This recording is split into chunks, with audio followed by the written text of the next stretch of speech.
Good day. My name is Arun. And my name is Aditya. We are grade 9 students studying at IC Public School. Our project name is Waste Monitoring System and it comes under the theme Energy and Transportation. The problem statement we have chosen is innovate solutions that can reduce the carbon footprint as well as adopt climate resilient and low carbon strategies to enable the transition to a truly sustainable India. Solid waste management is the biggest challenge faced by many countries throughout the world, especially in India.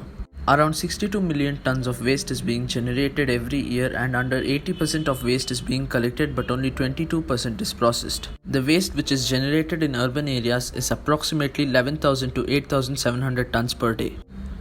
Usually in apartments, the bulk waste which is generated is collected by the municipal corporation or authorized waste collection agency. People do not pay attention to the amount of waste that they generate as it gets cleared away, and most are unaware as to where and what happens to the waste. To make people more aware of the amount of waste that they generate, we have selected this project, a waste monitoring system that will monitor and measure the weight of the garbage in each dustbin, wet and dry waste.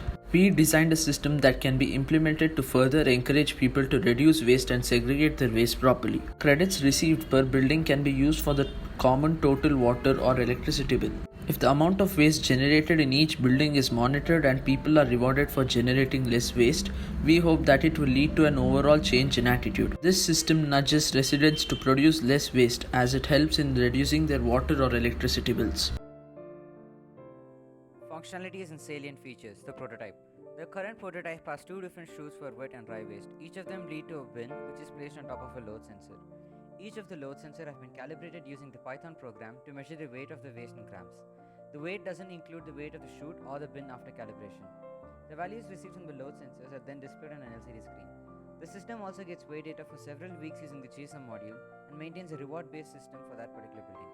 This system is set in every single building and the credits received are used in the community's electricity or water bill.